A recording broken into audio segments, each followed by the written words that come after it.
Hello everyone, Radhe Radhe सभी को। Welcome to Shriji competitive classes. जिन्होंने भी एचटेट की प्रिपरेशन करनी है या किसी भी आपने TSSB की, EMRS की या किसी भी कॉम्पिटिटिव एग्जाम की तैयारी करनी है, KVS NVS की, तो आप इस चैनल से जुड़ सकते हो। अभी हम एचटेट की प्रिपरेशन के लिए आपका कॉमन सेक्शन का पार्ट कर रहे हैं, जो कि TGT का है आपका 2024 का, जो अभी रिसेंटली हुआ था 31 जुलाई को। ठीक है, तो उसमें जितना भी कॉमन सेक्शन आया था वो हम इसमें कवर करेंगे।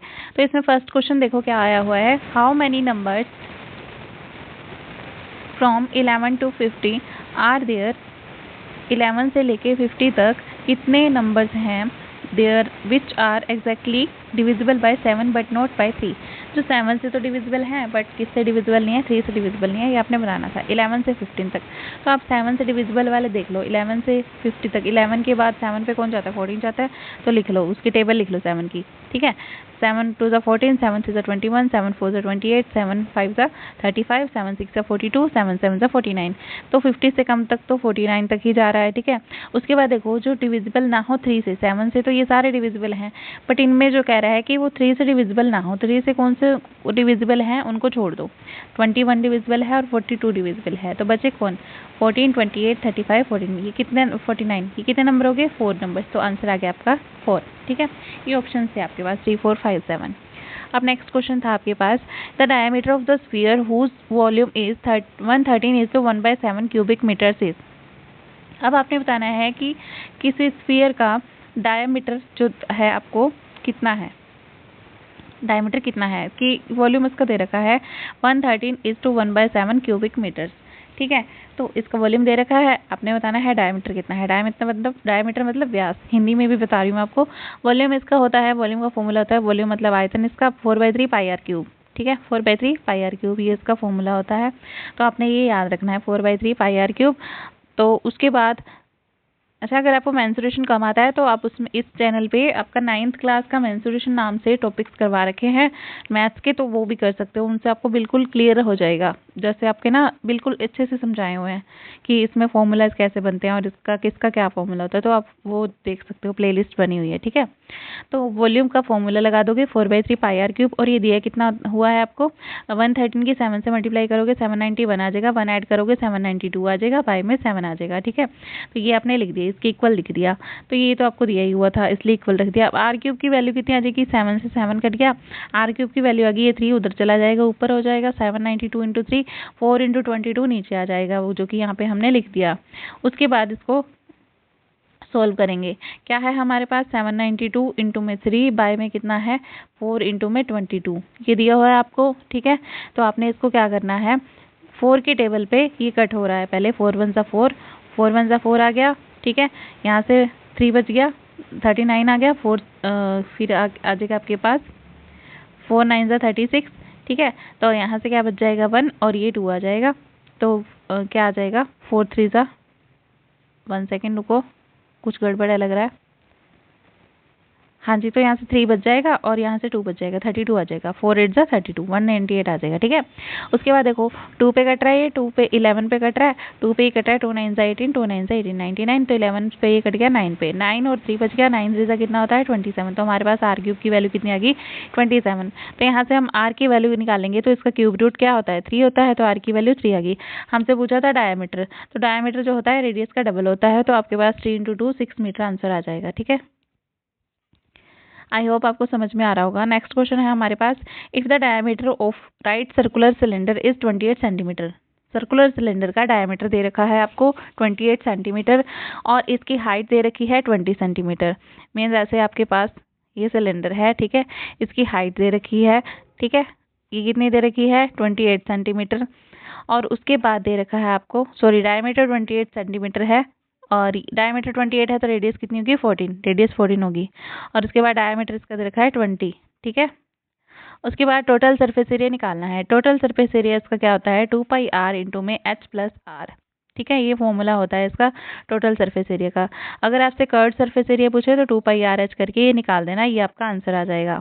ठीक है। 760 आंसर सेंटीमीटर स्क्वायर आता अगर आपसे कर्व्ड सरफेस एरिया पूछता तो, पर उसने पूछा है टोटल सरफेस एरिया। तो ये कंफ्यूजन ना हो इसलिए आपको दोनों निकाल के दिखा दिए हैं। कई लोग क्या करते हैं, टोटल सरफेस एरिया में भी 2πr/h लगा के निकाल देते हैं, तो ये बिल्कुल अलग अलग आ रहे हैं, आप यहाँ से देख सकते हो। ठीक है, ये 2992 आ रहा है और ये आपके पास आ रहा है 1760। ठीक है, तो ये गलती कभी नहीं करनी है, मिस्टेक नहीं करनी है, तो इनके फॉर्मूलाज आपने याद रखने हैं। टोटल सरफेस होता है इसका 2πr इंटू में r प्लस में h, तो इसको लगा दो 2π इंटू में 2 इंटू में 22/7 इंटू में r कितना है हमारे पास 14 इंटू में r प्लस h, r कितना है 14 प्लस में कितना आ जाएगा h कितना है 20 और 14 कितना हो जाएगा 34। तो ये आ गया हमारे पास 7 2 जा कितना हो गया 14, 2 2 जा 4, ये आ जाएगा 2 2 जा 4 और 22 से मल्टीप्लाई करोगे 88, 88 की 34 से मल्टीप्लाई कर दो, आपके पास 2992 आंसर आ जाएगा। ठीक है, तो ये आपका ऑप्शन नंबर 4 में है। नेक्स्ट क्वेश्चन देखो, हमारे पास आया हुआ था कॉमन सेक्शन में मैथ्स के। The perimeter of a rhombus is 52 centimetre. किसी भी रोम्बस का आपको पेरीमीटर दे रखा है if one of the diagonal is 24 centimetre, एक डायगोनल आपको 24 सेंटीमीटर दे रखा है, then the area of the rhombus is कितना होगा, आपने रोम्बस का एरिया बताना है। रोम्बस के एरिया निकालने का फॉर्मूला होता है 1/2 इंटू में d1 इंटू में d2। ये होता है डायगोनल 1, ये होता है डायगोनल 2। अगर आपको रोम्बस के डायगोनल पता चल जाएं, ये रोम्बस बना लिया हमने, इसके हमने डायगोनल्स पता करने हैं, ये दोनों डायगोनल्स हैं, अगर ये डायगोनल्स पता चल जाएं तो हम इसका एरिया आसानी से निकाल सकते हैं।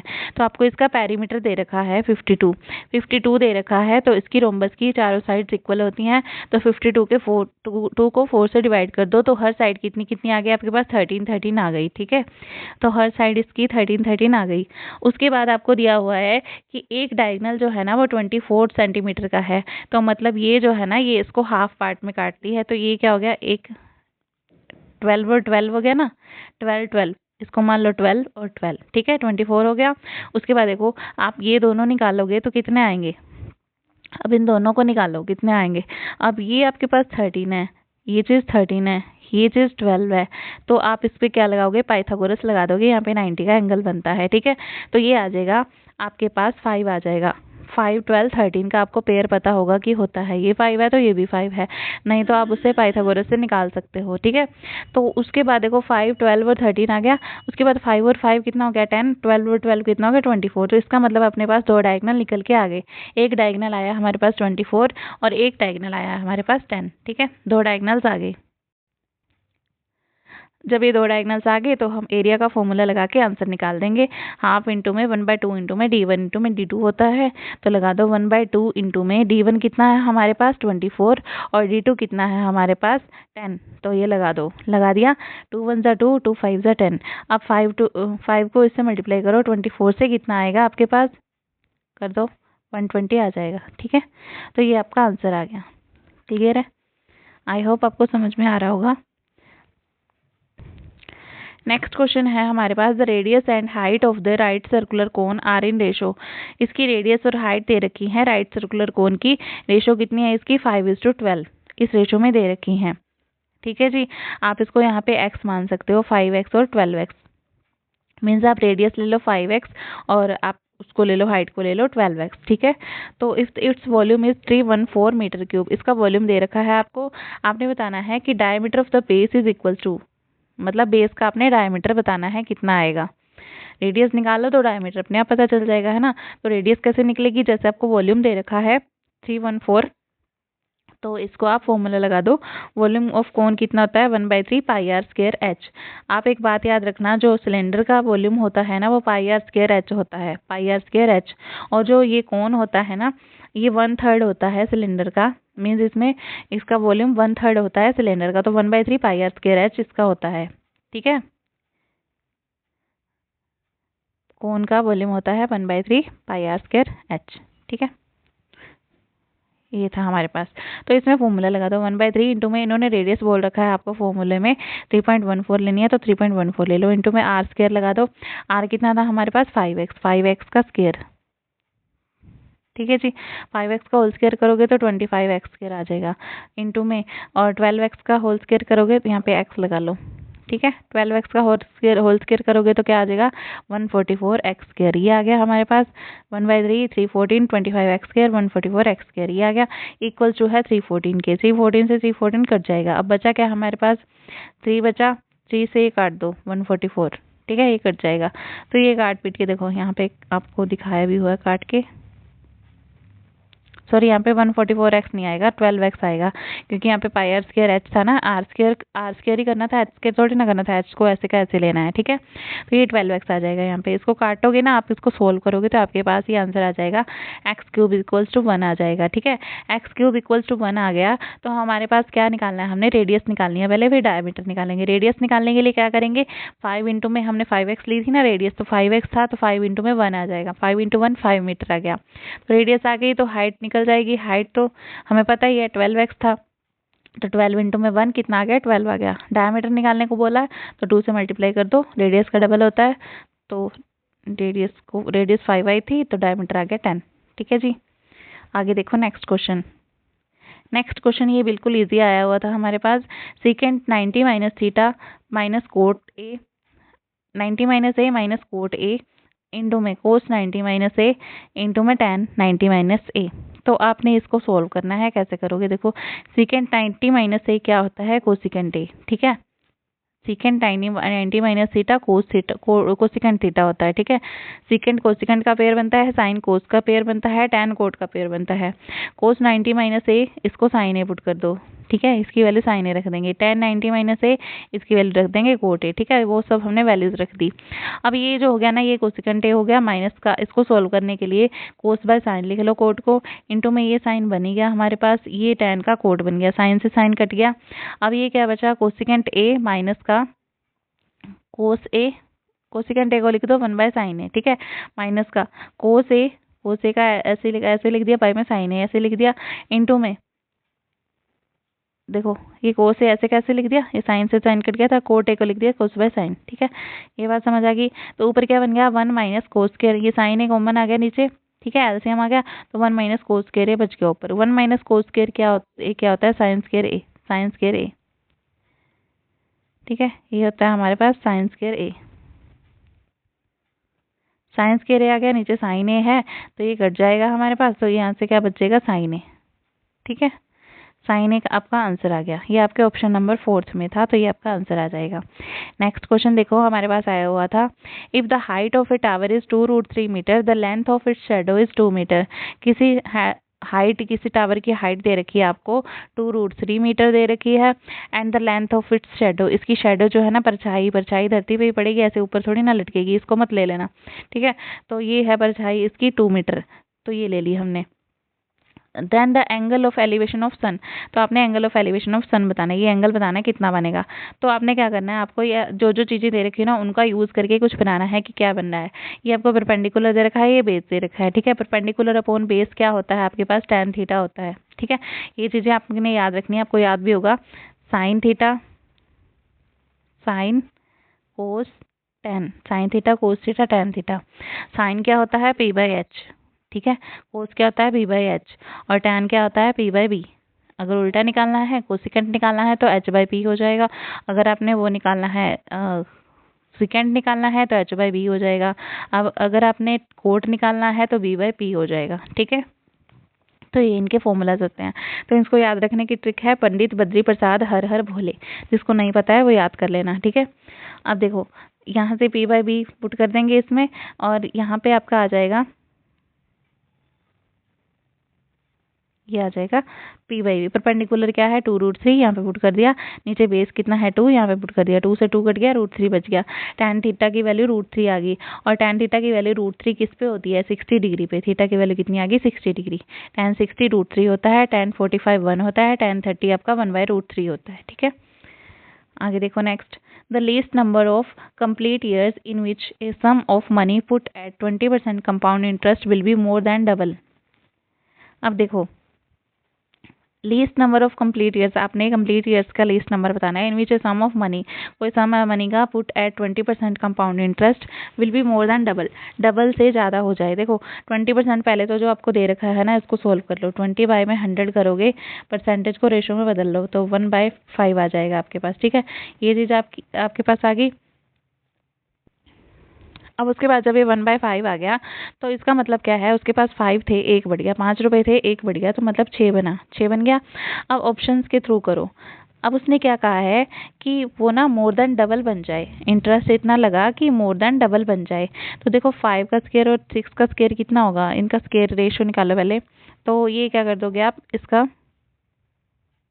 स्केयर कर दो, ये 25 बन गया, ये 36 बन गया। ठीक है, तो यहाँ से देखो क्या बन रहा है आपके पास, 25 से 36 तक इंटू 25 का 2 गुना करो, कितना आएगा, 50 आएगा। बट वो तो कह रहा है कि डबल से ज़्यादा बन रहा है, ये तो डबल से कम बन रहा है, तो इसका मतलब ये ऑप्शन आपका नहीं हो सकता। ठीक है, तो आपने ये वाला ले लिया, मतलब आपने 2 पुट किया, पहले 2 पुट किया, ऑप्शन से करें ना हम, पहले 2 पुट किया, स्केयर किया इसका, फिर 3 पुट करो। 3 पुट करोगे तो क्यूब करोगे तो ये 125 हो जाएगा, ये 216 हो जाएगा, ये 125 टू से कितना होता है 250, तो ये 216 फिर इससे कम है, तो ये भी नहीं हो सकता। अगला देखो, जब हम इसकी पावर 4 करेंगे, थर्ड ऑप्शन क्या है 4, पावर 4 कर दो, 5 की भी पावर 4 कर दो, 6 की भी 4 कर दो, ये आ गया आपके पास 625 और ये आ गया आपके पास 1296, इतना आ गया। ठीक है जी, ये आ गया। अब ये आने के बाद आपने क्या किया, ये जो था ना, अब देखो इंटू में 2 करोगे, 625 इंटू 2 करो, 1250 आ जाएगा, और ये 1250 से ज़्यादा है, इसने कहा था इसके डबल से ज़्यादा हो। ठीक है, तो ये आपका आंसर आ जाएगा, इसका मतलब इसका आंसर कितना आ जाएगा, इसकी पावर आ जाएगी 4। ठीक है, तो ये 4 आपका आंसर आ जाएगा।